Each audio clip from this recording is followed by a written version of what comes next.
Hello ಕರ್ನಾಟಕದ ಸ್ಪರ್ಧಾರ್ಥಿಗಳೇ, ಈ ವಿಡಿಯೋದಲ್ಲಿ ನಾವು ಕರ್ನಾಟಕ PDO ಮತ್ತು ವಿಲೇಜ್ ಅಕೌಂಟೆಂಟ್ಗೆ ಸಂಬಂಧಪಟ್ಟಂತಹ ಮಾಡೆಲ್ ಕ್ವೆಶ್ಚನ್ ಪೇಪರ್ ಡಿಸ್ಕಸ್ ಮಾಡೋಣ. ಇದು ಪೇಪರ್ 1ನ ಮಾಡೆಲ್ ಕ್ವೆಶ್ಚನ್ ಪೇಪರ್ ಆಗಿದೆ. ಪೇಪರ್ 1 ಮತ್ತು 48ನೇ ಮಾಡೆಲ್ ಕ್ವೆಶ್ಚನ್ ಪೇಪರ್. ಅದಕ್ಕೋಸ್ಕರ ಹೊಸ್ತಾ ಬಂದಿರೋರು ಸಬ್ಸ್ಕ್ರೈಬ್ ಮಾಡಿಕೊಡ್ರಿ, ವಿಡಿಯೋನ ಕೊನೆವರೆಗೂ ನೋಡಿ. ಕ್ವಶನ್ಸ್ ತುಂಬ ಇಂಪಾರ್ಟೆಂಟ್ ಆಗಿರ್ತವೆ, ಯಾವುದನ್ನು ನೆಗ್ಲೆಕ್ಟ್ ಮಾಡೋಕ್ಕೋಗ್ಬೇಡ್ರಿ. ಮತ್ತು ಡಿಸ್ಕ್ರಿಪ್ಷನ್ ಒಳಗಡೆ ನಮ್ಮ ಚಾನಲ್ನ ಕೆಲವೊಂದಿಷ್ಟು ಲಿಂಕ್ಗಳಿದಾವೆ, ಅವುಗಳನ್ನು ಕೂಡ ಫಾಲೋ ಮಾಡಿಕೊಡ್ರಿ. ಕ್ವಶನ್ ಪೇಪರ್ ಸ್ವಲ್ಪ ಕ್ವಾಲಿಟಿ ಕಡಿಮೆ ಇರ್ಬೋದು, ಅಲ್ಲಿ ಇದಾಗಿದೆ. ಸೊ ಅದು ಕೂಡ ಏನಂತಂದರೆ ಕ್ವಶನ್ ಭಾಳ ಇಂಪಾರ್ಟೆಂಟ್ ಇರ್ತವೆ, ಕ್ವಶನ್ ಮೇನ್ ನಮಗೆ.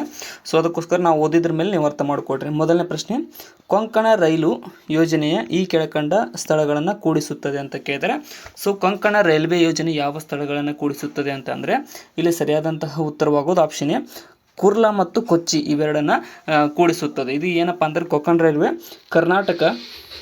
ಕರ್ನಾಟಕ, ಗೋವಾ ಮತ್ತು ಮಹಾರಾಷ್ಟ್ರ, ಈ ಮೂರು ರಾಜ್ಯಗಳಿಗೆ ಇದು ಸಂಬಂಧಿಸಿದೆ. ಮಹಾರಾಷ್ಟ್ರ. ಸೊ ಇದು ಯಾವಾಗಪ್ಪ ಅಂತಂದರೆ ಕೊಂಕಣ ರೈಲ್ವೆಯನ್ನು ಜನವರಿ 26,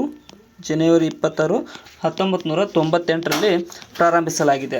ಅದನ್ನು ಕೂಡ ಸ್ವಲ್ಪ ತಿಳಿದುಕೊಡ್ರಿ. ಬ್ಯಾಕ್ಗ್ರೌಂಡ್ ಸ್ವಲ್ಪ ನಾಯ್ಸ್ ಇದೆ, ಅದನ್ನು ಕೂಡ ಸ್ವಲ್ಪ ಅಡ್ಜಸ್ಟ್ ಮಾಡ್ಕೋತೀರಿ ಅಂದ್ಕೊಂಡಿದ್ದೀನಿ.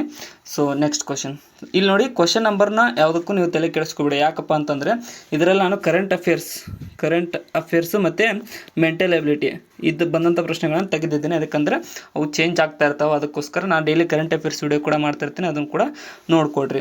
ಇಲ್ಲಿ ಏನು ಕೇಳಿದ್ದಾರೆ ನೋಡಿ, ಮೌಂಟ್ ಎವರೆಸ್ಟ್ನ ಶಿಖರದ ಎತ್ತರ ಎಷ್ಟು ಅಂತ ಕೇಳಿದರೆ, ಸೊ ಈ ಮೌಂಟ್ ಎವರೆಸ್ಟ್ ಏನಿದೆಯಲ್ಲ ನೇಪಾಳದಲ್ಲಿ ಪ್ರಸ್ತುತ ಕಂಡು ಬರುತ್ತೆ. ಇದರ ಎತ್ತರ ಇಲ್ಲ ಅಂದರೆ ಆಪ್ಷನ್ ಎ ನೋಡಿ, 88848.84 ಮೀಟರ್, ಅಂದರೆ ಅಪ್ರಾಕ್ಸಿಮೇಟ್ಲಿ 9 ಕಿಲೋಮೀಟರ್ ಸಮೀಪ ಇದೆ.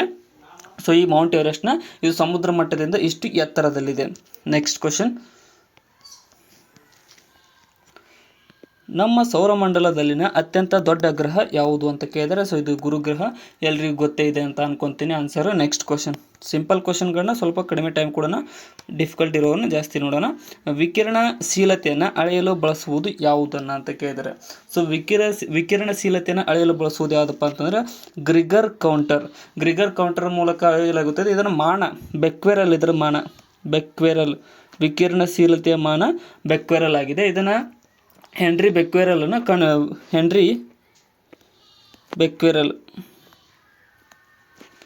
ಇವನನ್ನು ಏನಂದರೆ ವಿಕಿರಣಶೀಲದ ಪಿತಾಮಹ ಅಂತ ಕರೆಯಲಾಗುತ್ತದೆ, ಅಥವಾ ಈ ಒಂದು ವಿಕಿರಣಶೀಲತೆಯ ಪಿತಾಮಹ ಅಂತ ಕರೆಯಲಾಗುತ್ತದೆ. ಇದನ್ನು ಕೂಡ ತಿಳ್ಕೊಡ್ರಿ, ಯಾಕಂತಂದರೆ ಈ ಟೈಪ್ ಸೈನ್ಸ್ ಕ್ವಶನ್ಗಳನ್ನ ಜಾಸ್ತಿ ಟೈಮ್ಸ್ ಕೇಳಿರ್ತಾರೆ. ವಿಕಿರಣಶೀಲತೆ ಪಿತಾಮಹ ಹೆನ್ರಿ ಬೆಕ್ವೆರಲ್, ಇದು ಇಂಪಾರ್ಟೆಂಟ್. ನೆಕ್ಸ್ಟ್, ಚಲನಚಿತ್ರಗಳು ಸತತ ಚಲನದ ಅನುಭವವನ್ನು ಕೊಡಲು ಕಾರಣ ತತ್ವವು ಏನು ಅಂತ ಕೇಳಿದ್ರೆ, ಸೊ ನೀವು ಥಿಯೇಟರ್ನಲ್ಲಿ ಹೋಗಿ ಕುಂತಾಗ ಚಲನಚಿತ್ರಗಳು ಸದಾ ನಮಗೇನಂದ್ರೆ ಆ್ಯಕ್ಟಿವ್ನೆಸ್ ತೋರಿಸ್ತಾವೆ, ಚಲನದ ರೀತಿಯನ್ನು ತೋರಿಸ್ತಾವೆ. ಅದು ಎದಕ್ಕಪ್ಪ ಅಂತಂದರೆ ದೃಷ್ಟಿಯ ಸ್ಥಿರತೆ, ಅಂದರೆ ಪರ್ಸಿಸ್ಟೆನ್ಸ್ ವಿಷನ್, ನಾವು ಕಂಟಿನ್ಯೂಸ್ ಆಗಿ ಅದನ್ನು ನೋಡ್ತಾ ಇರ್ತೀವಿ, ನಮ್ಮ ಸ್ಥಿರತೆ ಇರುತ್ತೆ, ಅದರಲ್ಲಿ ಚಲನೆ ಇರುತ್ತೆ, ಅದಕ್ಕೋಸ್ಕರ ನಮಗೆ ಚಲನೆಯ ಒಂದು ರೂಪವನ್ನು ತೋರಿಸಿಕೊಡುತ್ತೆ. ಆಪ್ಷನ್ ಎ ಇಲ್ಲಿ ಸರಿಯಾಗಿದೆ. ನೆಕ್ಸ್ಟ್, ಇಲ್ಲಿ ನೋಡಿ, ಹೊಂದಿಸಿ ಬರೆಯಿರಿ ಅಂತ ಕೇಳಿದರೆ, ಪಟ್ಟಿ 1ರಲ್ಲಿರುವ ರೋಗಗಳನ್ನು ಮತ್ತು ಪಟ್ಟಿ 2ರಲ್ಲಿರುವ ಕಾರಣಗಳೊಂದಿಗೆ ಹೊಂದಿಸಿ ಸರಿಯಾದ ಆಯ್ಕೆಯನ್ನು ತೋರಿಸಿರಿ ಅಂತ ಕೇಳಿದ್ದಾರೆ. ಸೊ ಇಲ್ಲಿ ಕಾರಣಗಳನ್ನು ತೋರಿಸಿದಾಗ ಇಲ್ಲಿ ನೋಡಿ, ಮೊದಲನೇದಾಗಿ ಫ್ಲೂ ಅಂದರೂ ವೈರಸ್ ರೋಗವಾಗಿದೆ, ವೈರಸ್ನಿಂದ ಹರಡ್ತಕ್ಕಂಥ ರೋಗವಾಗಿದೆ. ಮತ್ತು ಎರಡನೇದು ಏನಪ್ಪ ಅಂತಂದರೆ ಅಂಥ್ರಾಕ್ಸ್ ಅನ್ನುವಂಥದ್ದು, ಬ್ಯಾಸಿಲಸ್ ಅಂಥ್ರಾಸಿಸ್ ಅನ್ನುವಂಥ ಒಂದು ಇದರಿಂದ ಹರಡುತ್ತದೆ. ಅಮೀಬಿಯಾಸಿಸ್ ಅನ್ನುವಂಥದ್ದು ಏನಪ್ಪ ಅಂತಂದರೆ ಇದು ಪ್ರೋಟೋಜೋವಾದಿಂದ ಬರುವಂಥ ಕಾಯಿಲೆಯಾಗಿದೆ. ಇನ್ನು ಕೊನೆಯದಾಗಿ ಟ್ಯೂಬರ್ಕುಲೋಸಿಸ್ ಅನ್ನೋದು ಬ್ಯಾಕ್ಟೀರಿಯಾದಿಂದ ಬರ್ತಕ್ಕಂಥ ಕಾಯಿಲೆ. ಇಲ್ಲಿ ಸರಿಯಾಗಿ ಹೊಂದಿಸಿ ಬರೆದಾಗ ಆಪ್ಷನ್ ಬಿ ಸರಿಯಾದ ಉತ್ತರ ಆಗುತ್ತೆ. ನೆಕ್ಸ್ಟ್, ಸಿನ್ನಬಾರ್ನಿಂದ ಹೊರತೆಗೆಯುವ ಲೋಹವು ಯಾವುದು ಅಂತ ಕೇಳಿದರೆ, ಸೊ ಸಿನ್ನಬಾರ್ ಯಾವುದರ ಒಂದು ಅದಿರು ಅಂತಂದರೆ ಇದೊಂದು ಸರಿಯಾದ ಉತ್ತರ ಆಪ್ಷನ್ ಎ, ಪಾದರಸದ ಅರಿದು. ಪಾದರಸವನ್ನು ಸಿನ್ನಬಾರ್ ಅದಿರಿನಿಂದ ಹೊರತೆಗೆಯಲಾಗುತ್ತದೆ ಅಥವಾ ಎಕ್ಸ್ಟ್ರಾಕ್ಟ್ ಮಾಡಲಾಗುತ್ತದೆ ಅಂತ ಹೇಳ್ಬೋದು. ನೆಕ್ಸ್ಟ್, ಮನುಷ್ಯ ದೇಹದಲ್ಲಿ ಅತೀವ ಗಟ್ಟಿಯಾಗಿರೋ ವಸ್ತುವೆಂದರೆ ಯಾವುದು ಅಂತ ಕೇಳಿದರೆ, ಸೊ ನಮ್ಮ ದೇಹದಲ್ಲಿ ಅತ್ಯಂತ ಗಟ್ಟಿಯಾದಂಥ ವಸ್ತು ಆಪ್ಷನ್ ಬಿ, ಹಲ್ಲಿನ ಎನ್ಯಾಮಲ್ ಅಂತ ಕರಿತೀವಿ. ಮತ್ತು ಹಲ್ಲಿನಲ್ಲಿ ಏನೇನು ಇರ್ತದೆ ಅಂದರೆ ಕ್ಯಾಲ್ಸಿಯಂ ಮತ್ತು ಫಾಸ್ಫರಸ್, ಕ್ಯಾಲ್ಸಿಯಂ ಆ್ಯಂಡ್ ಫಾಸ್ಫರಸ್ ಎರಡು ಅಂಶಗಳು ಹಲ್ಲಿನಲ್ಲಿ ಕಂಡುಬರುತ್ತವೆ. ಫಾಸ್ಫರಸ್, ಇದನ್ನು ಕೂಡ ಸ್ವಲ್ಪ ತಿಳ್ಕೊಳ್ರಿ. ನೆಕ್ಸ್ಟ್, ಪೈನ ಸಂಖ್ಯೆಯ ನಿಖರವಾದ ಮೌಲ್ಯ ಅಂತ ಕೇಳಿದ್ದಾರೆ. ಸೊ ಇಲ್ಲಿ ನೋಡಿ, ಪೈನ ಸಂಖ್ಯೆ ನಮಗೆಲ್ಲರಿಗೂ ಗೊತ್ತೇ 22/7 ಅಂತ ಇದೆ. ಸೊ ಇಲ್ಲಿ ಅದನ್ನು ಭಾಗ ಮಾಡಿದ್ರೆ 3.14 ಬರುತ್ತೆ, 3.1415 ಅಂತ ಬರುತ್ತೆ, ಕಂಟಿನ್ಯೂಷನ್ ಡಿಜಿಟ್ಸ್ ಬರ್ತಾವೆ. ಬಟ್ ನಿಖರವಾದದ್ದು ಏನಪ್ಪ ಅಂತಂದ್ರೆ ಆಪ್ಷನ್ ಎ ಮಾತ್ರ ಸರಿಯಾಗುತ್ತೆ. ಯಾಕಂದರೆ ಇದು ಭಾಳ ನಿಖರವಾಗಿದೆ, ಪಾಯಿಂಟ್ ಸಮಥಿಂಗ್ ಜಾಸ್ತಿ ಬರ್ತಾ ಹೋಗುತ್ತೆ. ಬಟ್ ಎಕ್ಸಾಕ್ಟ್ ಇದೇ ಇದೆ. ಇದನ್ನು ಮಾಡಿದಾಗ ನಮಗೆ ಸಿಗ್ತಕ್ಕಂಥ ಆನ್ಸರ್ ಪೈನ ವ್ಯಾಲ್ಯೂ ಆಗಿರುತ್ತೆ. ನೆಕ್ಸ್ಟ್ 110 ಸಂಖ್ಯೆಗೆ ರೋಮನ್ ಸಂಖ್ಯಾ ಕ್ರಮದಲ್ಲಿ ಸಮವಾದುದು ಅಂತ ಕೇಳಿದರೆ. ಸೊ 110 ಅಂತ ಹೆಂಗೆ ಬರೀಬೇಕು ನೋಡಿ. 100 ಅಂತ ಅಂದರೆ ರೋಮನ್ ಸಂಖ್ಯೆಯಲ್ಲಿ ನಾವು ಸಿ ಅಂತ ಬರಿತೀವಿ, ಈ ಟೈಪ್ ಬರಿತೀವಿ. ಸೊ 10 ಅಂತಂದರೆ ಎಕ್ಸ್ ಸಿ ಇಲ್ಲಿ ಸಿ ಎಕ್ಸ್, 100 10 ಅಂದರೆ ಸಿ ಎಕ್ಸ್ ಅನ್ನೋದು ಸರಿಯಾಗುತ್ತೆ. ಆಪ್ಷನ್ ಬಿ ಇಲ್ಲಿ ಸರಿಯಾಗಿದೆ. ರೋಮನ್ ಅಂಕಿಗಳನ್ನು ಕೂಡ ಸ್ವಲ್ಪ ತಿಳಿದುಕೊಡ್ರಿ ಗೊತ್ತಿದ್ದವ್ರಿಗೆ. ನೆಕ್ಸ್ಟ್, ಭಾರತೀಯ ಸಂವಿಧಾನದ ಪ್ರಸ್ತಾವನೆ ಕೆಳಗಿನಂತೆ ಪ್ರಾರಂಭ ಆಗುತ್ತದೆ ಅಂತ ಕೇಳಿದರೆ. ಸೊ ನಮ್ಮ ಭಾರತೀಯ ಸಂವಿಧಾನದ ಪ್ರಸ್ತಾವನೆಯು ಯಾವ ರೀತಿ ಆಗುತ್ತೆ ಅಂದರೆ, ನಾವು ಭಾರತೀಯರು ಅನ್ನುವುದರೊಂದಿಗೆ ಪ್ರಾರಂಭವಾಗುತ್ತದೆ. ಇದನ್ನು ನವೆಂಬರ್ 26, 1949ರಲ್ಲಿ ಅಳವಡಿಸಿಕೊಳ್ಳಲಾಗಿದೆ ಪ್ರಸ್ತಾವನೆಯನ್ನು. ನೆಕ್ಸ್ಟ್, ಪೀಠಿಕೆ ಅಂತ ಕರಿತೀವಲ್ಲ ಅದನ್ನು. ಇನ್ನು ಶಿಕ್ಷಣ ವಿಷಯವು ಭಾರತೀಯ ಸಂವಿಧಾನದ ಈ ಕೆಳಗಿನ ಯಾವ ಪಟ್ಟಿಯಲ್ಲಿ ಇರುತ್ತದೆ ಅಂತ ಕೇಳಿದರೆ. ಸೊ ಶಿಕ್ಷಣ ಅನ್ನುವಂಥ ವಿಷಯ ಆಪ್ಷನ್ ಸಿ ಸಮವರ್ತಿ ಪಟ್ಟಿಯಲ್ಲಿ ಕಂಡುಬರುತ್ತೆ. ಯೂನಿಯನ್ ಲಿಸ್ಟ್ ಅಂತ ಏನು ಕರಿತೀವಲ್ಲ ಅದರಲ್ಲಿ ಶಿಕ್ಷಣವನ್ನು ಸೇರಿಸಲಾಗಿದೆ. ನೆಕ್ಸ್ಟ್, ಭಾರತಕ್ಕೆ ಸ್ವತಂತ್ರ ಬಂದ ಮೇಲೆ ಮೊದಲನೇ ಉಪರಾಷ್ಟ್ರಪತಿಯಾದವರು ಯಾರು ಅಂತ ಕೇಳಿದರೆ. ಸೊ ನಮ್ಮ ಭಾರತಕ್ಕೆ ಸ್ವತಂತ್ರ ಬಂದ ಮೇಲೆ ಉಪರಾಷ್ಟ್ರಪತಿಯಾದವರು ಯಾರಪ್ಪ ಅಂತಂದರೆ ಡಾಕ್ಟರ್ ರಾಧಾಕೃಷ್ಣನ್ ಅವರು. ಇವರು ಮೊದಲ ಉಪರಾಷ್ಟ್ರಪತಿ ಮತ್ತು ಎರಡನೆಯ ರಾಷ್ಟ್ರಪತಿಯಾಗಿದ್ದಾರೆ. ಏನಪ್ಪ ಅಂತಂದರೆ ಇವರು 10 ವರ್ಷಗಳ ಕಾಲ 1952ರಿಂದ 62ರವರೆಗೆ ಉಪರಾಷ್ಟ್ರಪತಿಯಾಗಿ ಸೇವೆ ಸಲ್ಲಿಸಿದ್ದಾರೆ. ಮತ್ತು 62ರಿಂದ 5 ವರ್ಷ 67ರವರೆಗೆ ಇವರು ಏನಪ್ಪ ಅಂತಂದರೆ ರಾಷ್ಟ್ರಪತಿಯಾಗಿ ಕೂಡ ಸೇವೆಯನ್ನು ಸಲ್ಲಿಸಿದ್ದಾರೆ. ಸಿ ರಾಧಾಕೃಷ್ಣನ್ ಬಗ್ಗೆ ತಿಳಿದುಕೊಳ್ರಿ. ನೆಕ್ಸ್ಟ್, ಇನ್ನು ಭಾರತದ ರಾಷ್ಟ್ರಪತಿ ಆಗಲು ಅರ್ಹ ವಯಸ್ಸು ಎಷ್ಟು ಅಂತ ಕೇಳಿದರೆ. ಸೊ ಯಾವುದೇ ಒಬ್ಬ ವ್ಯಕ್ತಿ ಭಾರತ ರಾಷ್ಟ್ರಪತಿ ಆಗಬೇಕು ಮಿನಿಮಮ್ 35 ವರ್ಷ ದಾಟಿರಬೇಕು. ರಾಜ್ಯಪಾಲರು ಕೂಡ 35 ವರ್ಷ, ಮತ್ತು ಪ್ರಧಾನಮಂತ್ರಿ ಆಗಲು 25 ವರ್ಷ, ರಾಜ್ಯಸಭೆಗೆ 30 ವರ್ಷ. ಸೊ ಇವುಗಳು ಕೂಡ ನೋಡಿಕೊಡ್ರಿ. ನೆಕ್ಸ್ಟ್, ಕೂಡಿರಿ, ಕಲಿಸಿರಿ ಮತ್ತು ಹೋರಾಡಿರಿ ಇದು ಯಾರು ಕೊಟ್ಟ ಕರೆಯಾಗಿದೆ ಅಂತ ಕೇಳಿದ್ದಾರೆ. ಸೊ ಕೂಡಿರಿ, ಕಲಿಸಿರಿ ಮತ್ತು ಹೋರಾಡಿರಿ ಅನ್ನುವಂಥದ್ದನ್ನು ಅಸ್ಪೃಶ್ಯತೆ ನಿಷೇಧಕ್ಕಾಗಿ ಬಾಬಾ ಸಾಹೇಬ್ ಅಂಬೇಡ್ಕರ್ ಅವರು ಕೊಟ್ಟಂತಹ ಕರೆಯಾಗಿದೆ. ಇದು ಆಪ್ಷನ್ ಸಿ ಇಲ್ಲಿ ಸರಿಯಾಗುತ್ತೆ. ನೆಕ್ಸ್ಟ್, ಇಲ್ಲಿ ಹೊಂದಿಸಿ ಬರೆಯಿರಿ ಅಂತ ಕೇಳಿದ್ದಾರೆ. ಕೆಳಗಿನ ಪಟ್ಟಿ 1 ಮತ್ತು ಪಟ್ಟಿ 2ಗಳನ್ನು ಹೋಲಿಸಿ ಸರಿ ಹೊಂದಾಣಿಕೆಯ ಸಂಕೇತವನ್ನು ಕೆಳಕೊಟ್ಟಿರುವ ಸಂಕೇತಗಳಿಂದ ಆಯ್ಕೆ ಮಾಡಿ ಅಂತ ಕೇಳಿದ್ದಾರೆ. ನೋಡಿ, ಇಲ್ಲಿ BR ಅಂಬೇಡ್ಕರ್ ಅವರನ್ನು ಏನಂತ ಕರಿತೀವಿ, ಭಾರತ ಸಂವಿಧಾನದ ಪಿತಾಮಹ ಅಂತ ಕರೆಯಲಾಗುತ್ತದೆ. ಇನ್ನು KS ಹೆಗಡೆಯವರನ್ನು ಲೋಕಸಭೆಗೆ ನೇಮಿಸಲಾಗಿತ್ತು. ಇನ್ನು ಶಂಕರ್ ದಯಾಳ್ ಏನಪ್ಪ ಅಂತಂದರೆ ಇವರು ರಾಷ್ಟ್ರಪತಿಯಾಗಿ ಸೇವೆ ಸಲ್ಲಿಸಿದ್ದಾರೆ. BD ಜತ್ತಿರವರು ಏನಪ್ಪ ಅಂತಂದರೆ ಇವರು ಉಪರಾಷ್ಟ್ರಪತಿಯಾಗಿ ಸೇವೆ ಸಲ್ಲಿಸಿದ್ದಾರೆ. ಇಲ್ಲಿ ಸರಿ ಹೊಂದತಕ್ಕಂಥದ್ದು ಆಪ್ಷನ್ ಸಿ ಸರಿಯಾಗುತ್ತೆ. ನೆಕ್ಸ್ಟ್, ಇನ್ನು ರಾಜ್ಯದಲ್ಲಿಯ ಮಂತ್ರಿಗಳು ತಾವು ಅಧಿಕಾರದಲ್ಲಿರುವ ಉಳಿಯುವ ಅವಧಿ ಎಷ್ಟು ಅಂತ ಕೇಳಿದರೆ. ಯಾವುದೇ ಒಂದು ರಾಜ್ಯದಲ್ಲಿ ಒಬ್ಬ ಮಂತ್ರಿ ಅಧಿಕಾರದಲ್ಲಿ ಉಳಿಯುವ ಅವಧಿ ಎಷ್ಟಪ್ಪ ಅಂತಂದರೆ ಆಪ್ಷನ್ ಬಿ ರಾಜ್ಯಪಾಲರ ಇಷ್ಟ ಪರ್ಯಂತ. ನಾರ್ಮಲ್ ಆಗಿ 5 ವರ್ಷ ಇರುತ್ತೆ ಒಂದು ಸರ್ಕಾರ ಫಾರ್ಮ್ ಆದಮೇಲೆ. ಬಟ್ ಏನಪ್ಪ ಅಂದರೆ ಎಲ್ಲಿವರೆಗೂ ಅವ್ರು ಮೆಜಾರಿಟಿ ಪ್ರೂವ್ ಮಾಡ್ತಾರೆ ರಾಜ್ಯಪಾಲರಿಗೆ ಅಲ್ಲಿವರೆಗೂ ಅವರು ಅಧಿಕಾರದಲ್ಲಿರ್ತಾರೆ. ಸೊ ಅವ್ರೇನು ಮೆಜಾರಿಟಿ ಇಲ್ಲ ಅಂತ ಗಣನೆಗೆ ಬಂದರೆ ರಾಜ್ಯಪಾಲರಿಗೆ ಅದನ್ನು ಅವರು ಸರ್ಕಾರವನ್ನು ಕೆಡುವಂಥ ಅಧಿಕಾರವನ್ನು ಹೊಂದಿದ್ದಾರೆ. ಅದಕ್ಕೋಸ್ಕರ ರಾಜ್ಯಪಾಲರ ಇಷ್ಟ ಪರ್ಯಂತ ಅಂತ ಹೇಳಲಾಗುತ್ತದೆ. ಸೆಂಟ್ರಲ್ದಲ್ಲಿ ಕೂಡ ಸೇಮ್ ರಾಷ್ಟ್ರಪತಿಯವರ ಇಷ್ಟ ಪರ್ಯಂತ ಅಂತ ಕೂಡ ಹೇಳಲಾಗುತ್ತದೆ. ಇದನ್ನು ನಾವು 163ನೇ ವಿಧಿಯಲ್ಲಿ ತಿಳಿಸಲಾಗಿದೆ ಮಂತ್ರಿಗಳ ನೇಮಕಾತಿ. ನೆಕ್ಸ್ಟ್, ಭಾರತದಲ್ಲಿ ಭತ್ತ ಬೆಳೆಯುವಿಕೆ ಯಾವಾಗ ಪ್ರಾರಂಭಿಸಲಾಯಿತು ಅಂತ ಕೇಳಿದರೆ. ಸೊ ನಮ್ಮ ಭಾರತದಲ್ಲಿ ಭತ್ತ ಬೆಳೆಯುವಿಕೆ ಯಾವಾಗಿತ್ತಪ್ಪ ಅಂದರೆ ಸಿಂಧು ಕಣಿವೆ ನಾಗರಿಕತೆಯ ಕಾಲದಲ್ಲಿ ಕೂಡ ಇತ್ತು. ಎಷ್ಟಂದರೆ ಕ್ರಿಸ್ತಪೂರ್ವ 3000 ವರ್ಷಗಳ ಹಿಂದೆಯೇ ಈ ಒಂದು ಸಿಂಧು ನಾಗರಿಕತೆಯ ಒಂದು ನಿವಾಸದಲ್ಲಿ ಭತ್ತವನ್ನು ಬೆಳೆಯಲಾಗುತ್ತಿತ್ತು. ನೆಕ್ಸ್ಟ್, ಪಂಡಿತ್ ನೆಹರು ಹುಟ್ಟಿದಂತಹ ಸ್ಥಳ ಯಾವುದು ಅನ್ನೋದನ್ನು ಗುರುತಿಸಿರಿ ಅಂತ ಕೇಳಿದರೆ. ಸೊ ನಮ್ಮ ಮೊದಲ ಪ್ರಧಾನಿಯಾದಂತಹ ಪಂಡಿತ್ ನೆಹರು ಅವರು ನವೆಂಬರ್ 14, 1989. ಗಾಂಧೀಜಿಯವರು ಅಕ್ಟೋಬರ್ 2, 1889. ಇದು 1869. ಇವ್ರದಿಬ್ಬರದು 69, 89 ಅಂತ ನೆನ್ಪಿಟ್ಕೊಡ್ರಿ. ಇವರು ಎಲ್ಲಿ ಹುಟ್ಟಿದ್ದಾರೆ? ಅಲಹಾಬಾದ್ನಲ್ಲಿ ಹುಟ್ಟಿದ್ದಾರೆ. ಆಪ್ಷನ್ ಸಿ ಇಲ್ಲಿ ಸರಿಯಾಗುತ್ತೆ. ನೆಕ್ಸ್ಟ್,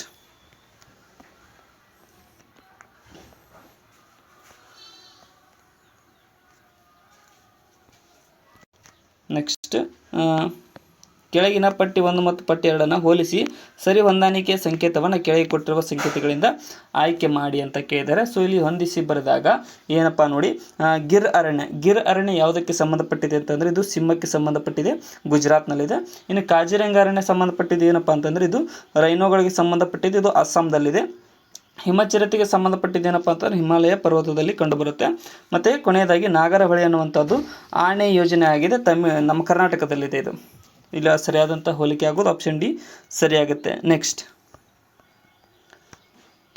ಬೆಂಗಳೂರಿನಲ್ಲಿ HAL ಕಾರ್ಖಾನೆ ಸ್ಥಾಪಿಸಲಾಗಿದ್ದು ಯಾವಾಗ ಅಂತ ಕೇಳಿದರೆ, HAL ಅಂತ ಏನು ಕರಿತೀವಲ್ಲ, HAL ಹಿಂದೂಸ್ತಾನ್ ಏರೋನಾಟಿಕ್ ಲಿಮಿಟೆಡ್ ಅನ್ನುವಂಥ ಸಂಸ್ಥೆಯು ಸ್ಥಾಪನೆಯಾಗಿದ್ದು ಯಾವಾಗಪ್ಪ ಅಂತಂದರೆ ಸರಿಯಾದ ಉತ್ತರ ಆಪ್ಷನ್ ಸಿ 1964ರಲ್ಲಿ. ನೆಕ್ಸ್ಟ್, ಚಿಪ್ಕೋ ಆಂದೋಲನ ಪ್ರಾರಂಭಿಸಿದವರು ಯಾರು ಅಂತ ಕೇಳಿದರೆ, ಸೊ ಚಿಪ್ಕೋ ಆಂದೋಲನವನ್ನು ಪ್ರಾರಂಭಿಸಿದವರು ಯಾರಪ್ಪ ಅಂತಂದರೆ ಸುಂದರ್ಲಾಲ್ ಬಹುಗುಣ್ರವರು. ಇವರು ಉತ್ತರಾಖಂಡ್ನಲ್ಲಿ ಯಾವಾಗ ಅಂತಂದರೆ ಅವರು ಚಿಪ್ಕೋ ಆಂದೋಲನಕ್ಕೆ 1987ರಲ್ಲಿ ಏನಪ್ಪ ಅಂತಂದರೆ ಲೈವ್ಲಿಹುಡ್ ಪ್ರಶಸ್ತಿಯನ್ನು ಕೂಡ ನೀಡಲಾಗಿದೆ ಇದಕ್ಕೆ, ಚಿಪ್ಕೋ ಆಂದೋಲನಕ್ಕೆ. ಅಂದರೆ ಅಪ್ಪಿಕೋ ಚಳವಳಿ ಅಂತ ನಮ್ಮ ಕರ್ನಾಟಕದಲ್ಲಿ ನಡೆಸಲಾಯಿತು, ಅಲ್ಲಿ ಉತ್ತರ ಕನ್ನಡ ಜಿಲ್ಲೆಯಲ್ಲಿ. ನೆಕ್ಸ್ಟ್, ಕೆಳಗಿನ ಪಟ್ಟಿ 1 ಮತ್ತು ಪಟ್ಟಿ 2ಗಳನ್ನು ಹೋಲಿಸಿ ಸರಿ ಹೊಂದಾಣಿಕೆಯ ಸಂಕೇತವನ್ನು ಕೆಳಗೆ ಕೊಟ್ಟಿರುವ ಸಂಕೇತಗಳಿಂದ ಆಯ್ಕೆ ಮಾಡಿ ಅಂತ ಕೇಳಿದ್ದಾರೆ. ಸೊ ಇಲ್ಲಿ ನೋಡಿ, ಆಯ್ಕೆ ಮಾಡಿದಾಗ ಸರಿ ಹೊಂದತಕ್ಕಂಥದ್ದು ಹುಮಾಯೂನ್ ಕಬೀರ್ ಯಾವುದಕ್ಕೆ ಸಂಬಂಧಿಸಿದ್ದಾರೆ ಅಂದರೆ ಯೂನಿಟ್ ಇನ್ ಡೈವರ್ಸಿಟಿ ಅನ್ನುವಂಥ ಲೇಖನವನ್ನು ಬರೆದಿದ್ದಾರೆ. ಇಂದಿರಾ ಗಾಂಧಿರವರಿಂದ ಗರೀಬಿ ಹಟಾವ್ ಅನ್ನುವಂತಹ ಒಂದು ಘೋಷಣೆಗೆ ಸಂಬಂಧಿಸಿದ್ದಾರೆ.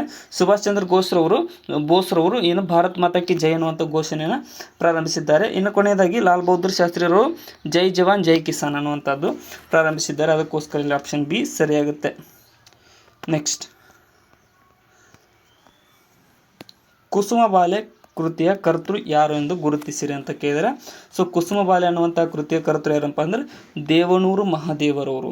ಇವರು ಏನಪ್ಪ ಅಂದರೆ 1990ರಲ್ಲಿ ಈ ಕೃತಿಗೆ ಸಾಹಿತ್ಯ ಅಕಾಡೆಮಿ ಪ್ರಶಸ್ತಿ ಕೂಡ ದೊರೆತಿದೆ. 1990ರಲ್ಲಿ ಸಾಹಿತ್ಯ ಅಕಾಡೆಮಿ ಯಾವುದಕ್ಕೆ, ಕುಸುಮಬಾಲೆ ಕೃತಿಗೆ. ಇದನ್ನು ಕೂಡ ಸ್ವಲ್ಪ ತಿಳಿದುಕೊಡ್ರಿ. ನೆಕ್ಸ್ಟ್, ಈ ಕೆಳಗಿನ ಪಟ್ಟಿಯಲ್ಲಿ ವೀರಶೈವ ಚಳವಳಿಗೆ ಸಂಬಂಧಿಸಿದ ಸ್ಥಳವನ್ನು ಗುರುತಿಸಿರಿ ಅಂತ ಕೇಳಿದರೆ, ಸೊ ವೀರಶೈವ ಅಂದ ತಕ್ಷಣ ನಿಮ್ಗೆ ನೆನಪು ಬರೋದು ಇಬ್ಬರು, ಯಾರಪ್ಪ ಅಂದ್ರೆ ಫಸ್ಟ್ ಬಸವಣ್ಣವರು, ಯಾರಪ್ಪ ಅಂದ್ರೆ ಈ ಒಂದು ವೀರಶೈವ ಚಳವಳಿ ವಚನಕಾರರಾದಂಥ ಬಸವಣ್ಣನವರು. ಸೆಕೆಂಡ್ ಏನಪ್ಪ ಅಂದ್ರೆ ಅಕ್ಕ ಮಹಾದೇವಿರವರು. ಇವರೆಲ್ಲರೂ ವೀರಶೈವ ಚಳವಳಿಗೆ ಸಂಬಂಧಿಸಿದ್ದಾರೆ. ಇಲ್ಲಿ ಸರಿಯಾದ ಉತ್ತರ ಆಪ್ಷನ್ ಎ. ಬಸವಣ್ಣ ಬಾಗೇವಾಡಿಯು ಈ ಒಂದು ವೀರಶೈವ ಚಳವಳಿಗೆ ಸಂಬಂಧಿಸಿದ್ದಾಗಿದೆ. ನೆಕ್ಸ್ಟ್, ಕರ್ನಾಟಕ ಯಾವ ಪ್ರದೇಶದಲ್ಲಿ ನವಿಲುಗಳು ಹೆಚ್ಚಾಗಿ ಇವೆ ಅಂತ ಕೇಳಿದರೆ, ಸೊ ನಮ್ಮ ಕರ್ನಾಟಕದ ಯಾವ ಪ್ರದೇಶದಲ್ಲಿ ನವಿಲು ಹೆಚ್ಚಾಗಿ ಕಂಡು ಬರ್ತವೆ ಅಂತ ಅಂದರೆ ಇಲ್ಲಿ ಚುಂಚನಗಿರಿ ಅಂತ ಕರಿತೀವಿ, ಅದನ್ನು ಪ್ರಸ್ತುತ ಆದಿ ಚುಂಚನಗಿರಿ ಅಂತ ಕರೀತಾರೆ. ಇದು ಮಂಡ್ಯ ಜಿಲ್ಲೆಯಲ್ಲಿದೆ. ಮಂಡ್ಯ ಜಿಲ್ಲೆ ನಾಗಮಂಗಲ ತಾಲೂಕಿನಲ್ಲಿ ಈ ಒಂದು ಆದಿ ಚುಂಚನಗಿರಿ ಕಂಡು ಬರುತ್ತೆ. ಇದನ್ನು 1981ರ ಅಕ್ಟೋಬರ್ 21ರಂದು ಈ ಒಂದು ನವಿಲು ಧಾಮವಾಗಿ ಘೋಷಿಸಲಾಗಿದೆ ಅಫಿಷಿಯಲ್ ಆಗಿ. ನೆಕ್ಸ್ಟ್, USSR ವಿಘಟನೆಗೊಂಡಾಗ ಎಷ್ಟು ರಾಷ್ಟ್ರಗಳು ಜನಿಸಿದವು ಅಂತ ಕೇಳಿದ್ದಾರೆ. ಸೊ ಫಸ್ಟಿಗೆ ಏನಿತ್ತಪ್ಪ ಯುನೈಟೆಡ್ ಸೋವಿಯತ್ ಅಂತ ಇತ್ತು. USSR ಅಂತ ಒಂದು ಸಮಗ್ರ ಒಂದು ಯೂನಿಯನ್ ಇತ್ತು. ಸೊ ಇದು ಏನಪ್ಪ ಅಂದರೆ ಈ ಶೀತಲ ಸಮರ ನಡೀತಲ್ಲ, ಆವಾಗ ಅದರ ಒಂದು ಗೊಂದಲದೊಂದಿಗೆ USSR ಒಡೆದು 15 ರಾಷ್ಟ್ರಗಳಾಗಿ ಅದರಿಂದ ಹೊರಹೊಮ್ಮಿದವು.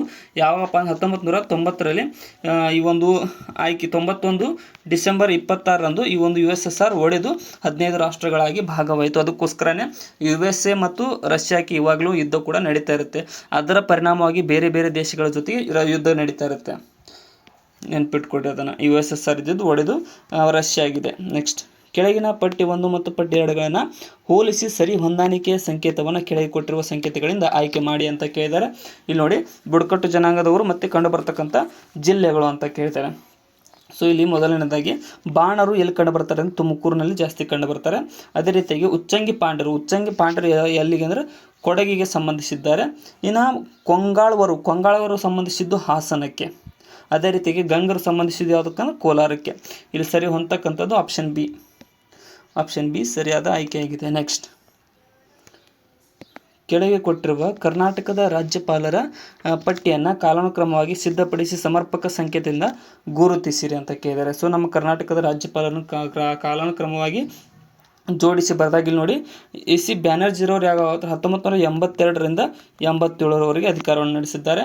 ಮತ್ತು ಇವರು ಧರ್ಮವೀರರವರು 70ರಿಂದ 72ರವರೆಗೆ ರಾಜ್ಯಪಾಲರಾಗಿದ್ದಾರೆ. ಅದೇ ರೀತಿಯಾಗಿ ವಿ ಗಿರಿರವರು ಏನಪ್ಪ ಅಂತಂದರೆ 1965ರಿಂದ 67ರವರೆಗೆ ರಾಜ್ಯಪಾಲರಾಗಿದ್ದಾರೆ. ಇನ್ನು ಮೋಹನ್ಲಾಲ್ ಸುಖಾಡಿಯರವರು 72ರಿಂದ 75ರವರೆಗೆ ರಾಜ್ಯಪಾಲರಾಗಿ ಸೇವೆ ಸಲ್ಲಿಸಿದ್ದಾರೆ. ಇದೇ ರೀತಿಯಾಗಿ ಹೊಂದಿಸಿ ಬರೆದಾಗ ಆಪ್ಷನ್ ಬಿ ಸರಿಯಾಗುತ್ತೆ. ಏನಪ್ಪ ಅಂತಂದರೆ ಫಸ್ಟ್ ವಿ ಗಿರಿರು 65ರಿಂದ 67 ಅದಾದಮೇಲೆ ಏನಪ್ಪ ಅಂತಂದ್ರೆ ಧರ್ಮವೀರರು 70ರಿಂದ 72, ಇನ್ನು ಮೋಹನ್ಲಾಲ್ ಸುಖಾಡಿಯರವರು 72ರಿಂದ 75, ಕೊನೆಗೆ AC ಬ್ಯಾನರ್ಜಿ. ಸೊ ಇಲ್ಲಿ ಆಪ್ಷನ್ ಬಿ ಸರಿಯಾಗುತ್ತೆ. ನೆಕ್ಸ್ಟ್, ಈ ಕೆಳಗಿನ ಪಟ್ಟಿಯನ್ನು ಘಟನಾ ಕಾಲಾನುಕ್ರಮವಾಗಿ ಸರಿಪಡಿಸಿ ಸಮರ್ಪಕ ಸಂಕೇತವನ್ನು ಗುರುತಿಸಿರಿ ಅಂತ ಕೇಳಿದ್ದಾರೆ. ಸೊ ಇಲ್ಲಿ ನೋಡಿ, ಎರಡನೇ ದುಂಡು ಮೇಜಿನ ಸಮ್ಮೇಳನ ನಡೆದದ್ದು 1931ರಲ್ಲಿ ನಡೀತು. ಅದೇ ರೀತಿ ಖಿಲಾಫತ್ ಚಳವಳಿ ನಡೆದದ್ದು ಯಾವಾಗಪ್ಪ ಅಂದರೆ 1919ರಿಂದ 26ರವರೆಗೆ ನಡೀತು. ಇನ್ನು ರೌಲತ್ ಆ್ಯಕ್ಟ್ ಎಲ್ಲರಿಗೂ ಗೊತ್ತಿದ್ದು 1919ರಲ್ಲಿ ನಡೀತು.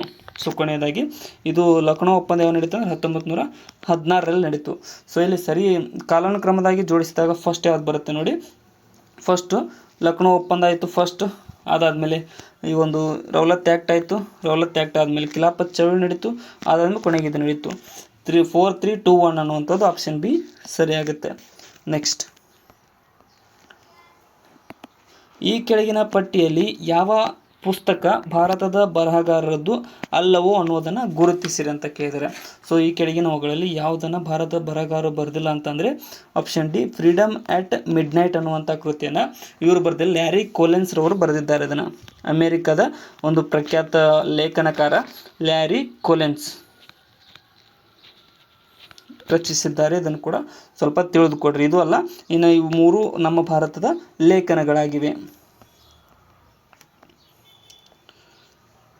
ಕೆಳಗಿನ ಪಟ್ಟಿ 1 ಮತ್ತು ಪಟ್ಟಿ 2ಗಳನ್ನು ಹೋಲಿಸಿ ಸರಿ ಹೊಂದಾಣಿಕೆಯ ಸಂಕೇತವನ್ನು ಕೆಳಗೆ ಕೊಟ್ಟಿರುವ ಸಂಕೇತಗಳಿಂದ ಆಯ್ಕೆ ಮಾಡಿ ಅಂತ ಕೇಳಿದ್ದಾರೆ. ಸೊ ಇಲ್ಲಿ ಸರಿಯಾಗಿ ಹೊಂದಿಸಿ ಬರೆದಾಗ ನೋಡಿ, ಅಬ್ದುಲ್ ಕಲಾಂ ಆಜಾದ್ ಅವರು ಇಂಡಿಯಾ ವಿನ್ಸ್ ಫ್ರೀಡಮ್ ಅನ್ನುವಂಥ ಕೃತಿಯನ್ನು ಬರೆದಿದ್ದಾರೆ. ಇನ್ನು ಎರಡನೇದಾಗಿ ಮಹಾತ್ಮ ಗಾಂಧೀಜಿರವರು ಮೈ ಎಕ್ಸ್ಪೆರಿಮೆಂಟ್ಸ್ ವಿತ್ ಟ್ರೂತ್ ಅನ್ನುವಂಥ ಲೇಖನವನ್ನು ಬರೆದಿದ್ದಾರೆ. ರಾಜೇಂದ್ರ ಪ್ರಸಾದ್ ರವರು ಏನಪ್ಪ ಅಂತಂದರೆ ಇಂಡಿಯಾ ಡಿವೈಡೆಡ್ ಕೃತಿಯನ್ನು ಬರೆದಿದ್ದಾರೆ. ಇನ್ನು ಕೊನೆಯದಾಗಿ ತಿಲಕ್ರವರು ಮರಾಠ ಅನ್ನುವಂಥ ಕೃತಿಯನ್ನು ಬರೆದಿದ್ದಾರೆ. ಸರಿ ಹೊಂದಾವುದು ಆಪ್ಷನ್ ಬಿ ಸರಿಯಾಗುತ್ತೆ. ನೆಕ್ಸ್ಟ್, ಇಲ್ಲಿ ಕೂಡ ಪಟ್ಟಿ 1 ಮತ್ತು ಪಟ್ಟಿ 2ಗಳನ್ನು ಹೋಲಿಸಿ ಸರಿ ಹೊಂದಾಣಿಕೆಯ ಸಂಕೇತವನ್ನು ಕೆಳಗೆ ಕೊಟ್ಟಿರುವ ಸಂಕೇತಗಳಿಂದ ಆಯ್ಕೆ ಮಾಡಿ ಅಂತ ಕೇಳಿದ್ದಾರೆ. ಸೊ ಇಲ್ಲಿ ಮಾಳವೀಯರವರು ಎದಕ್ಕೆ ಸಂಬಂಧಿಸಿದ ಜಾಮಿಯಾ ಮಿಲಿಯಾಗೆ ಸಂಬಂಧಿಸಿದ್ದಾರೆ. ಜಾಕಿರ್ ಹುಸೇನ್ ರವರು ಗುಜರಾತ್ನ ವಿದ್ಯಾಪೀಠಕ್ಕೆ ಸಂಬಂಧಿಸಿದ್ದಾರೆ. KM ಮುನ್ಸಿರವರು ಏನಪ್ಪ ಅಂತಂದರೆ ಭಾರತೀಯ ವಿದ್ಯಾಭವನಕ್ಕೆ ಸಂಬಂಧಿಸಿದ್ದಾರೆ.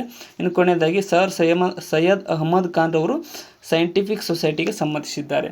ಇಲ್ಲಿ ಸರಿಯಾದಂಥ ಉತ್ತರ ಆಪ್ಷನ್ ಡಿ ಸರಿಯಾಗುತ್ತೆ. ನೆಕ್ಸ್ಟ್, ಇಲ್ಲಿ ನೋಡಿ, ಸಬರಮತಿ ಎಂಬುದು ಏನು ಅಂತ ಕೇಳಿದ್ದಾರೆ. ಸೊ ನೀವು ಇದರ ಫ್ರೀಡಮ್ ಹಿಸ್ಟ್ರಿಯಲ್ಲಿ ಸಬರಮತಿ ಅಂತ ಹೆಸರು ತುಂಬ ಸಲ ಕೇಳಿರ್ತೀರ. ಅದು ಒಂದು ಏನಪ್ಪ ಅಂತಂದರೆ ಇದೊಂದು ನದಿ, ಇದೊಂದು ಗುಜರಾತ್ನಲ್ಲಿ ಕಂಡು ಬರ್ತಕ್ಕಂಥ ಒಂದು ನದಿಯಾಗಿದೆ ಸಬರಮತಿ ಅನ್ನುವಂಥದ್ದು. ಅದನ್ನು ಗಾಂಧೀಜಿರವರು ಕಟ್ಟಿಸಿದರು ಮತ್ತು ಅಲ್ಲಿ ಅವರು ಅಲ್ಲಿಂದಾನೇ ಉಪ್ಪಿನ ದಂಡಿ ಸತ್ಯಾಗ್ರಹ ಕೂಡ ಪ್ರಾರಂಭಿಸಿದ್ದರು. ನೆಕ್ಸ್ಟ್, ಸರ್ ಅಹಮದ್ ಇಕ್ಬಾಲ್ ಯಾರು ಅಂತ ಕೇಳ್ತಾರೆ. ಅಹಮದ್ ಇಕ್ಬಾಲ್ ರವರು ಏನಪ್ಪ ಅಂತಂದರೆ ಇವರೊಬ್ಬರು ಸ್ವಾತಂತ್ರ್ಯ ಹೋರಾಟಗಾರರಾಗಿದ್ದರು, ಜಡ್ಜ್ ಆಗಿದ್ದರು ಮತ್ತು ಇವರು ಕವಿನೂ ಕೂಡ ಆಗಿದ್ದರು. ಎಲ್ಲವೂ ಅವರಿಗೆ ಹೋಲುತ್ತವೆ. ನೆಕ್ಸ್ಟ್, ಮೈಸೂರು ಸಂಸ್ಥಾನದಲ್ಲಿ ಯಾವ ದಿವಾಣರ ಕಾಲದಲ್ಲಿ ಪ್ರತಿನಿಧಿ ಸಭೆಯ ಸ್ಥಾಪನೆಗೊಂಡಿತು ಅಂತ ಕೇಳಿದ್ದಾರೆ. ಸೊ ಮೈಸೂರು ಸಂಸ್ಥಾನದಲ್ಲಿ ಯಾವ ದಿವಾಣರ ಕಾಲದಲ್ಲಿ ಈ ಒಂದು ಪ್ರತಿನಿಧಿ ಸಭೆ ಸ್ಥಾಪನೆಗೊಂಡಿತು ಅಂತ ಅಂದರೆ ಇಲ್ಲಿ ಆಪ್ಷನ್ ಸಿ ನೋಡಿ, ಏನಪ್ಪ ಅಂತಂದರೆ ರಂಗಚಾರ್ಲರವರು 1881 ಆಗಸ್ಟ್ 25ರಲ್ಲಿ ಇವು ಪ್ರತಿನಿಧಿ ಸಭೆಯನ್ನು ಸ್ಥಾಪಿಸಿದರು. ಇಲ್ಲಿ ಸರಿಯಾದ ಉತ್ತರ. ನೆಕ್ಸ್ಟ್, ಈ ಕೆಳಗಿನವರಲ್ಲಿ ವಿಜಯನಗರ ಸಾಮ್ರಾಜ್ಯದ ಅವಧಿಯಲ್ಲಿ ಇದ್ದವರನ್ನು ಗುರುತಿಸಿರಿ ಅಂತ ಕೇಳಿದರು. ಸೊ ವಿಜಯನಗರ ಸಾಮ್ರಾಜ್ಯ ಇದ್ದಾಗ ಅವಧಿಯೊಳಗೆ ಇದ್ದಂಥವ್ರು ಯಾರು ಅಂದ್ರೆ ಕನಕದಾಸರು ಏನಿದಾರಲ್ಲ, ಹಾವೇರಿ ಜಿಲ್ಲೆಯ ಬಾಡ ಗ್ರಾಮದವರು. ಇವರು ವಿಜಯನಗರ ಸಾಮ್ರಾಜ್ಯದ ಅವಧಿಯಲ್ಲಿ ಇದ್ದರು. ನೆಕ್ಸ್ಟ್, ಅಲಹಾಬಾದ್ನ ಆಜಾದ್ ಪಾರ್ಕ್ ಯಾರ ಸ್ಮರಣೆಯಲ್ಲಿ ಹೆಸರಿಸಲಾಗಿದೆ ಅಂತ ಕೇಳಿದರೆ. ಸೊ ಅಲಹಾಬಾದ್ನಲ್ಲಿರ್ತಕ್ಕಂಥ ಆಜಾದ್ ಪಾರ್ಕ್ ಯಾರಿಗೆ ಅಂದರೆ ಚಂದ್ರಶೇಖರ್ ಆಜಾದ್ರವರ ಒಂದು ನೆನಪಿಗೋಸ್ಕರ ಇದನ್ನು ಸ್ಥಾಪಿಸಲಾಗಿದೆ.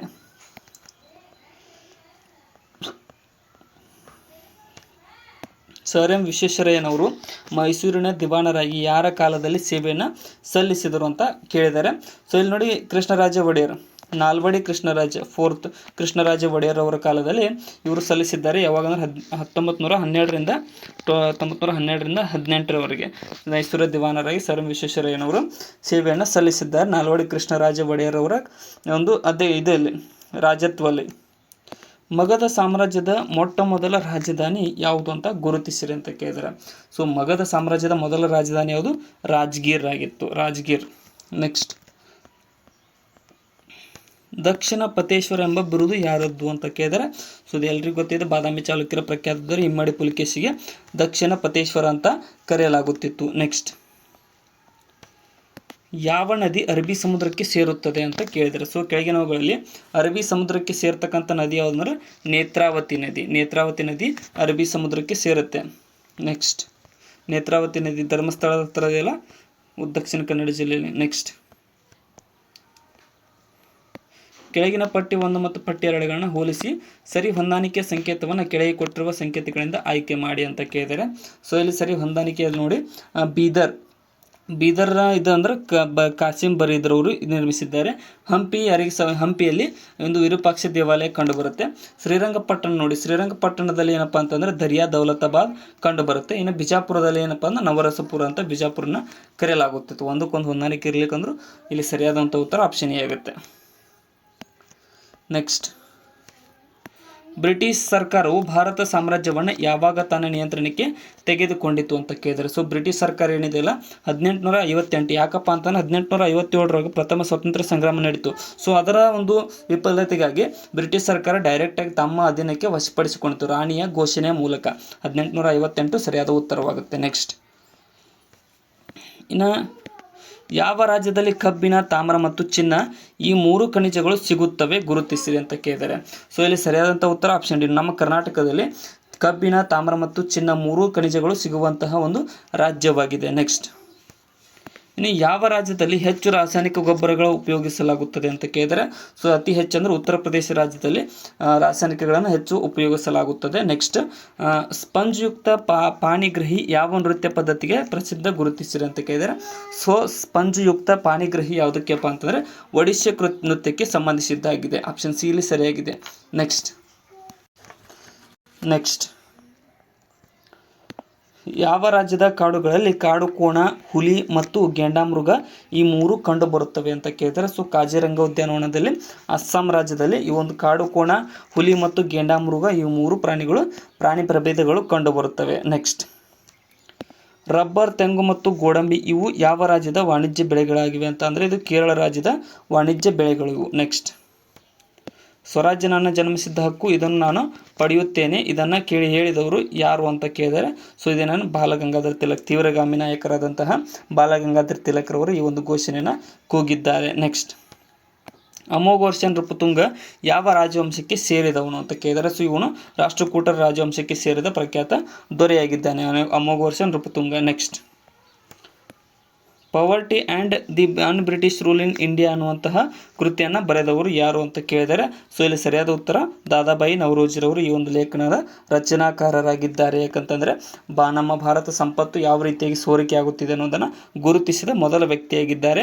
ಇನ್ನು ಪಂಜಾಬಿನ ಸಿಯಾಲ್ಕೋಟ್ ಪ್ರಸಿದ್ಧವಾಗಿರುವುದು ಯಾವುದಕ್ಕೆ ಅಂತ ಕೇಳಿದರೆ, ಸೊ ಪಂಜಾಬಿನ ಸಿಯಾಲ್ಕೋಟ್ ಯಾವುದಕ್ಕೆ ಸಂಬಂಧಪಟ್ಟಿದೆ ಅಂದರೆ ಮೇನ್ ನೋಡಿ, ಸಿಯಾಲ್ಕೋಟ್ ಅಂತ ಬಂದರೆ ಇದರಲ್ಲಿ ಫುಟ್ಬಾಲ್ ಜಾಸ್ತಿ ಉತ್ಪನ್ನ ಆಗ್ತದೆ. ಸೊ ಫುಟ್ಬಾಲ್ ಸಂಬಂಧಿಸಿರುವುದು ಕ್ರೀಡೆಯಲ್ಲಿ ಆಟದ ವಸ್ತುಗಳಿಗಾಗಿ ಇದು ಸಂಬಂಧಿಸಿದೆ ಅಂತ ಇಲ್ಲಿ ಆನ್ಸರ್ ಆಗುತ್ತೆ. ಬಟ್ ಮೇನ್ ಏನಂಬ ಸಿಯಾಲ್ಕೋಟ್ ಅಂತ ಬಂದರೆ ಫುಟ್ಬಾಲ್ ಅನ್ನೋದನ್ನು ನೆನ್ಪಿಟ್ಕೊಂಡ್ಬಿಡ್ರಿ. ನೆಕ್ಸ್ಟ್, ಬಿಹಾರದ ಜರಿಯಾದಲ್ಲಿ ಯಾವ ಖನಿಜ ಅಪಾರವಾಗಿ ದೊರೆಯುತ್ತದೆ? ಸೊ ಬಿಹಾರ, ಛತ್ತೀಸ್ಗಢ ಅಂತ ಜಾಸ್ತಿ ಟೈಮ್ಸ್ ಕೇಳಿದಾಗ ನೀವು ಅಲ್ಲಿ ನೋಡ್ಬೇಕು, ಛೋಟಾ ನಾಗ್ಪುರ್ ಪ್ರಸ್ಥಭೂಮಿ ಕಂಡು ಬರುತ್ತೆ. ಅದರಲ್ಲಿ ಅತಿ ಹೆಚ್ಚಾಗಿ ಬರ್ತಕ್ಕಂಥದ್ದು ಕಲ್ಲಿದ್ದಲಿನ ಅದಿರು. ಆಪ್ಷನ್ ಸಿ ಇಲ್ಲಿ ಸರಿಯಾಗುತ್ತೆ. ನೆಕ್ಸ್ಟ್, ಮುಂದಿನ ಘಟನೆಗಳನ್ನು ಕಾಲಾನುಕ್ರಮವಾಗಿ ಸಿದ್ಧಪಡಿಸಿ ಸಮರ್ಪಕ ಸಂಕೇತದಿಂದ ಗುರುತಿಸಿರಿ ಅಂತ ಕೇಳಿದ್ದಾರೆ. ಸೊ ಇಲ್ಲಿ ಸಮರ್ಪಕ ಸಂಕೇತದಿಂದ ಗುರುತಿಸಿದಾಗ ಸರಿಯಾದಂಥದ್ದು ಇಲ್ಲಿ ನೋಡಿ, ಮುಸ್ಲಿಂ ಲೀಗ್ ಅಸ್ತಿತ್ವಕ್ಕೆ ಬಂತು ಯಾವಾಗಪ್ಪ ಅಂದ್ರೆ 1906 ಮುಸ್ಲಿಂ ಲೀಗ್ ಅಸ್ತಿತ್ವಕ್ಕೆ ಬಂತು. ಅದಾದ್ಮೇಲೆ ಏನು ನಡೀತಪ್ಪ ಅಂತಂದರೆ ಪಾರ್ಲಿಮೆಂಟು ಸುಧಾರಣೆಗಳು 1909 ನಡೆದವು. ಅದಾದಮೇಲೆ ಬಂಗಾಳದ ಏಕೀಕರಣ. ಯಾವಾಗ ಏಕೀಕರಣಗೊಂಡು 1911 ಬಂಗಾಳದ ಏಕೀಕರಣವಾಯಿತು. 1955 ಅದನ್ನು ವಿಭಜಿಸಲಾಗಿತ್ತು. 1911 ಅದು ಮತ್ತೆ ಕೂಡಿಸಿದ್ರು. ಇನ್ನು ಕಲ್ಕತ್ತಾದಿಂದ ರಾಜಧಾನಿ ವರ್ಗಾವಣೆ. ಯಾವಾಗ ಬಂಗಾಳ ಏಕೀಕರಣ ಆಯಿತು ಅದಾದಮೇಲೆ ಕೋಲ್ಕತ್ತಾದಿಂದ ಅದನ್ನು ಡಿಸೆಂಬರ್ 1911 ವರ್ಗಾವಣೆ ಮಾಡಲಾಯಿತು. ಕೋಲ್ಕತ್ತಾದಿಂದ ದೆಹಲಿಗೆ ರಾಜಧಾನಿಯನ್ನು ಈ ದಿನಾಂಕದಂದು ವರ್ಗಾವಣೆ ಮಾಡಲಾಯಿತು. ನೆನ್ಪಿಟ್ಕೊಡ್ರಿ, ಇಲ್ಲಿ ಹೊಂದಿಸಿ ಬರೆದಾಗ ಸರಿಯಾಗತಕ್ಕಂಥದ್ದು ಆಪ್ಷನ್ ಬಿ ಸರಿಯಾಗುತ್ತೆ. ಅಂದರೆ ಫಸ್ಟ್ ಮುಸ್ಲಿಂ ಲೀಗ್, ಆಮೇಲೆ ಪಾರ್ಲಿಮೆಂಟು ಸುಧಾರಣೆಗಳು, ಬಂಗಾಳ ಏಕೀಕರಣ ಮತ್ತು ಕೋಲ್ಕತ್ತಾದಿಂದ ರಾಜಧಾನಿಯ ಬದಲಾವಣೆ. ನೆಕ್ಸ್ಟ್, ಸೇವಾಗ್ರಾಮ ಕೆಳಗಿನ ಯಾರೊಂದಿಗೆ ಸಂಬಂಧಿಸಿದೆ ಅಂತ ಕೇಳಿದರೆ, ಸೊ ಸೇವಾಗ್ರಾಮ ಅನ್ನುವಂಥದ್ದು ಯಾರೊಂದಿಗೆ ಸಂಬಂಧಿಸಿದೆ ಅಂತ ಅಂದರೆ ಇಲ್ಲಿ ಆಪ್ಷನ್ ಬಿ ಮಹಾತ್ಮ ಗಾಂಧೀಜಿರವರಿಗೆ ಸಂಬಂಧಿಸಿದೆ. ಇದು ಎಲ್ಲಿ ಕಂಡುಬರುತ್ತೆ ಅಂದರೆ ಮಹಾರಾಷ್ಟ್ರದಲ್ಲಿ ಕಂಡುಬರುತ್ತೆ. ಮಹಾರಾಷ್ಟ್ರ ಏನಪ್ಪ ಅಂತಂದರೆ ಸಬರಮತಿಗೆ ಗಾಂಧೀಜಿರವರು 1936 ಒಂದು ಪ್ರತಿಜ್ಞೆ ಮಾಡ್ತಾರೆ. ಏನಪ್ಪ ಅಂತಂದರೆ ಸ್ವತಂತ್ರ ಸಿಗೋ ತನಕ ನಾನು ವಾಪಸ್ಸು ಸಬರಮತಿ ಆಶ್ರಮಕ್ಕೆ ಬರೋಂಗಿಲ್ಲ ಅಂತ. ಸೊ ಅದರ ಪ್ರತಿಜ್ಞೆಯ ಪ್ರಕಾರ ಅವರು ಮಹಾರಾಷ್ಟ್ರದ ಈ ಒಂದು ಸೇವಾಗ್ರಾಮದಲ್ಲಿ ಆಶ್ರಮವನ್ನು ಕಟ್ಟಿಕೊಂಡು 1936ರಿಂದ 1948 ನೆಲೆಸ್ತಾರೆ ಇಲ್ಲಿ. ಸೊ ಅದನ್ನು ಕೂಡ ಸ್ವಲ್ಪ ತಿಳಿದುಕೊಡ್ರಿ. ಸೇವಾಗ್ರಾಮ ಮಹಾರಾಷ್ಟ್ರದಲ್ಲಿದೆ ಪ್ರಸ್ತುತ. ನೆಕ್ಸ್ಟ್,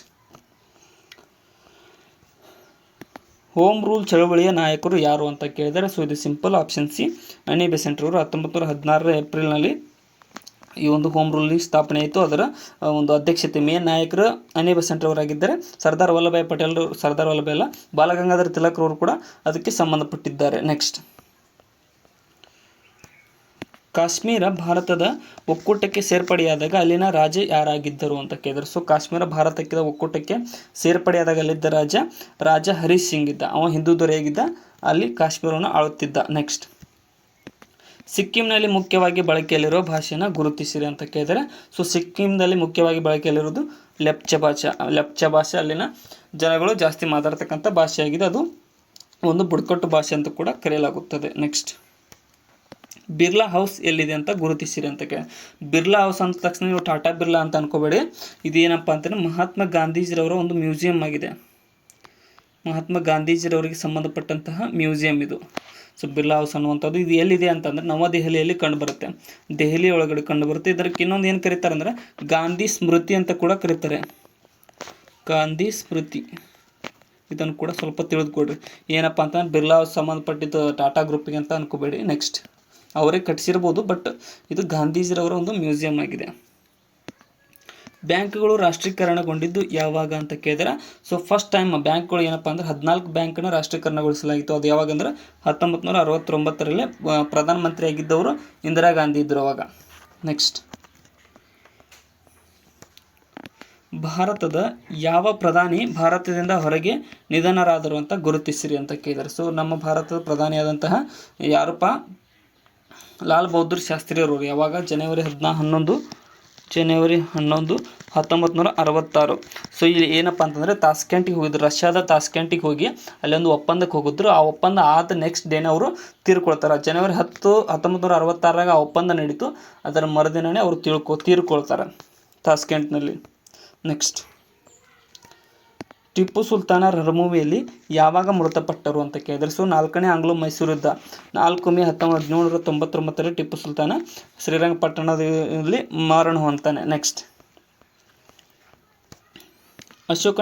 ಅಶೋಕನ ಶಾಸನಗಳ ಲಿಪಿ ಅಲ್ಲದೆ ಇರುವ ಲಿಪಿಯನ್ನು ಗುರುತಿಸಿರಿ ಅಂತ ಕೇಳಿದರೆ, ಸೊ ಅಶೋಕನ ಶಾಸನಗಳು ಯಾವ ಲಿಪಿಯಲ್ಲಿ ಕಂಡು ಬಂದಿಲ್ಲ ಅಂತಂದರೆ ಇಲ್ಲಿ ನೋಡಿ, ನಮಗೆ ಖರೋಷ್ಠಿ ಲಿಪಿಯಲ್ಲಿನೇ ಕಂಡು ಬಂದಿಲ್ಲ. ದೇವನಾಗರಿ ಲಿಪಿಯಲ್ಲಿ ಕಂಡು ಬಂದಾವ.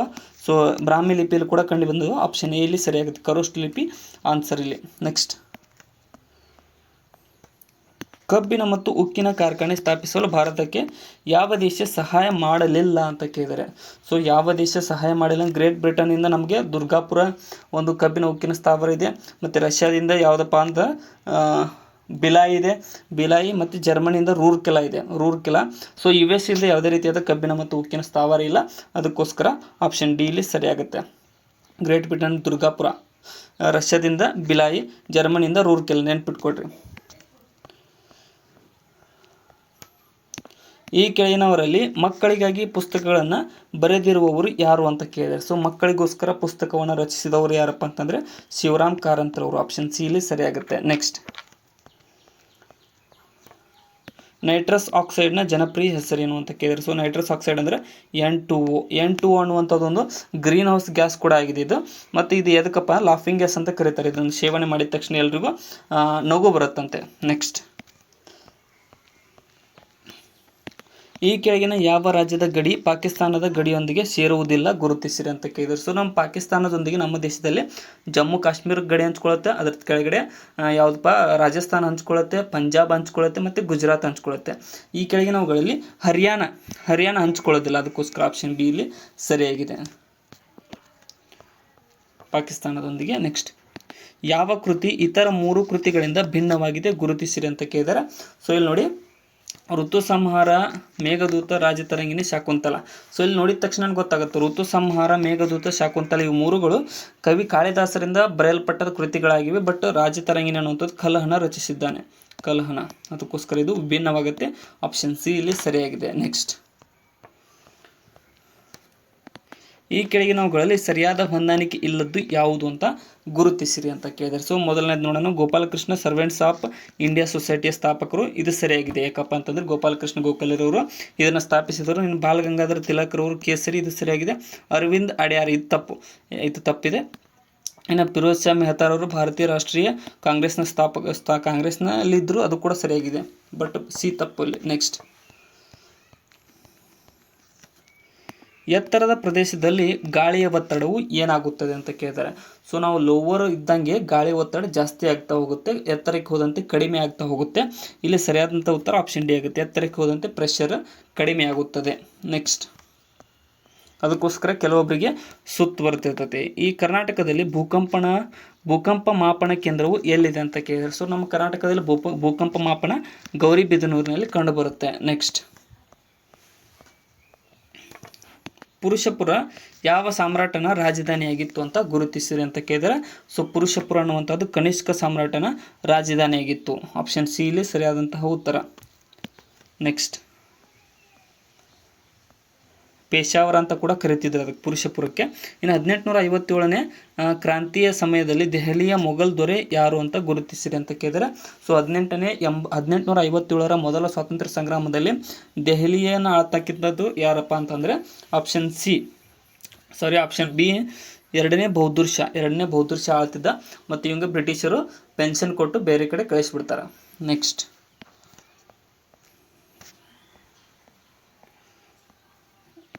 ಕೆಳಗಿನ ಪಟ್ಟಿಯಲ್ಲಿ ಯಾರು ಕನ್ನಡ ಬರಹಗಾರರ ಅಲ್ಲವು ಅಂತ ಕೇಳಿದ್ದಾರೆ.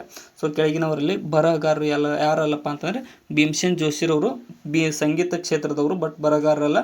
ಇನ್ನು ಪೂರ್ಣಚಂದ್ರ ಚೇದೇಶ್ ಹೌದು, CGL ಸ್ವಾಮಿ ಹೌದು, ದೇವನೂರು ಮಹಾದೇವ ಕೂಡ ಹೌದು. ಆಪ್ಷನ್ ಸಿ ಇಲ್ಲಿ ಸರಿಯಾದ ಉತ್ತರ. ನೆಕ್ಸ್ಟ್, ಇಲ್ಲಿ ಹೊಂದಿಸಿ ಬರೀರಿ ಅಂತ ಕೇಳಿದ್ದಾರೆ.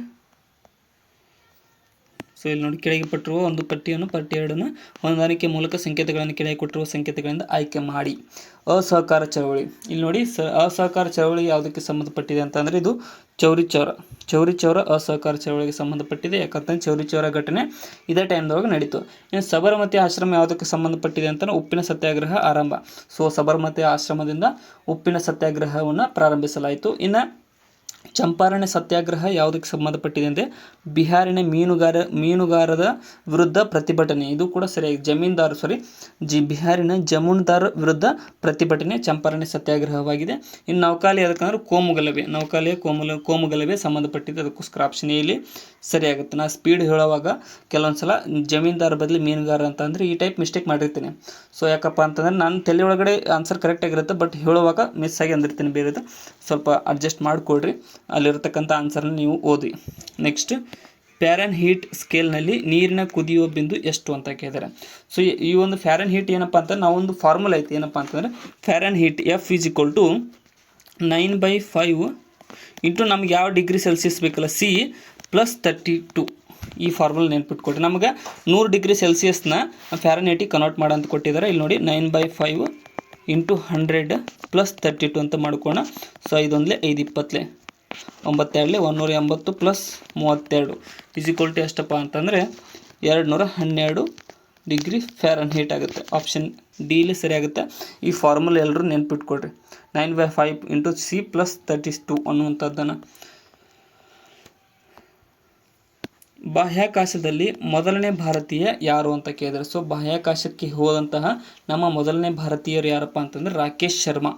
ರಾಕೇಶ್ ಶರ್ಮಾ ಯಾವಾಗಪ್ಪ ಅಂತಂದರೆ 1984ರಲ್ಲಿ ಏನಪ್ಪ ರಷ್ಯಾ ವತಿಯಿಂದ, ನಮ್ಮ ದೇಶದಿಂದಲ್ಲ ರಷ್ಯಾ ವತಿಯಿಂದ ಬಾಹ್ಯಾಕಾಶಕ್ಕೆ ಹೋದಂತಹ ಮೊದಲ ವ್ಯಕ್ತಿ ಭಾರತದಿಂದ. ನೆಕ್ಸ್ಟ್, ಚರ್ಮದ ಕಂದು ಬಣ್ಣಕ್ಕೆ ಕಾರಣವಾದಂತಹ ವರ್ಣ ದ್ರವ್ಯವು ಯಾವುದು ಅಂತ ಕೇಳಿದರೆ, ಸೊ ಚರ್ಮದ ಕಂದು ಬಣ್ಣಕ್ಕೆ ಕಾರಣವಾಗತಕ್ಕಂಥದ್ದು ಮೆಲಾನಿನ್ ಅನ್ನುವಂಥ ಅಂಶ.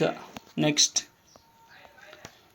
ಹೃದಯಕ್ಕೆ ರಕ್ತವನ್ನು ಸಾಗಿಸುವುದು ಯಾವುದು ಅಂತ ಕೇಳಿದರೆ, ಸೊ ಹೃದಯಕ್ಕೆ ರಕ್ತವನ್ನು ಸಾಗಿಸುವುದು ಯಾವುದಪ್ಪ ಅಂತಂದರೆ ಅಭಿಧಮನಿಗಳು, ವೇನ್ಸ್ ಅಂತ ಕರಿತೀವಿ, ಬ್ಲಡ್ ವೇನ್ಸ್ ಅಂತ. ನೆಕ್ಸ್ಟ್,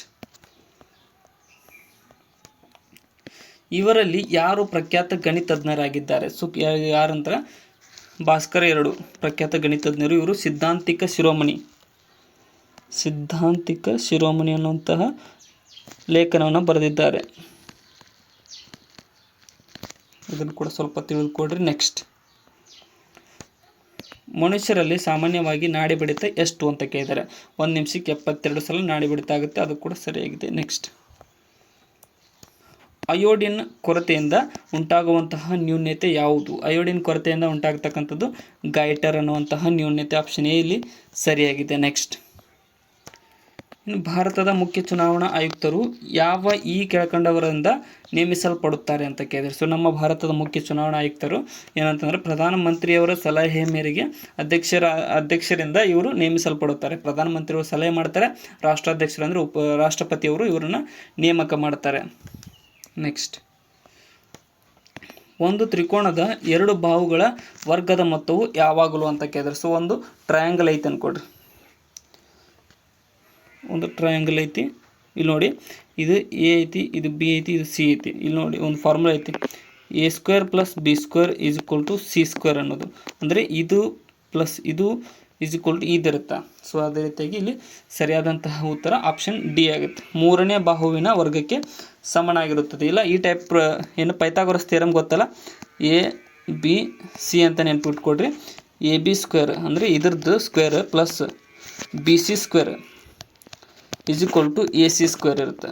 AC² ಅಂದರೆ ಒಂದು ದೊಡ್ಡ ಬಾಹು ಏನಿದೆಯಲ್ಲ 2 ಚಿಕ್ಕ ಬಾಹುವಿನ ವರ್ಗಕ್ಕೆ ಸಮನಾಗಿರುತ್ತದೆ. ಸೊ ಇಲ್ಲಿಗೆ ನಮ್ಮ ಅಂದರೆ ಮಾಡೆಲ್ ಕ್ವಶನ್ ಪೇಪರ್ನ ಡಿಸ್ಕಷನ್ ಮುಕ್ತಾಯಗೊಂಡಿದೆ ಪೇಪರ್ 1ದು. ಸೊ ನಾಳೆ ಕೂಡ ಇದೇ ರೀತಿಯಾದ next video question paper discussion ಬರ್ತಾ ಇರುತ್ತೆ. ಅದಕ್ಕೋಸ್ಕರ ಕೊನೆವರೆಗೂ ನೋಡೋದಕ್ಕೆ ಎಲ್ರಿಗೂ ಧನ್ಯವಾದಗಳು. ಮತ್ತು ಏನಪ್ಪ ಅಂತಾರೆ, ಏನಾದರೂ ತಪ್ಪು ಅನಿಸಿದರೆ ಕಮೆಂಟ್ ಸೆಕ್ಷನ್ದಲ್ಲಿ ಕಮೆಂಟ್ ಕೂಡ ಮಾಡಿ. ಈ ವಿಡಿಯೋನ ಆದಷ್ಟು ನಿಮ್ಮ ಫ್ರೆಂಡ್ಸ್ಗೆ ಶೇರ್ ಮಾಡಿ. ಡಿಸ್ಕ್ರಿಪ್ಷನ್ದೊಳಗಡೆ ಇರ್ತಕ್ಕಂಥ ನಮ್ಮ channel Insta, Telegram, Threads, WhatsApp ಇವೆಲ್ಲ ಲಿಂಕನ್ನು ಕೂಡ ಫಾಲೋ ಮಾಡಿಕೊಡ್ರಿ. Thank you so much.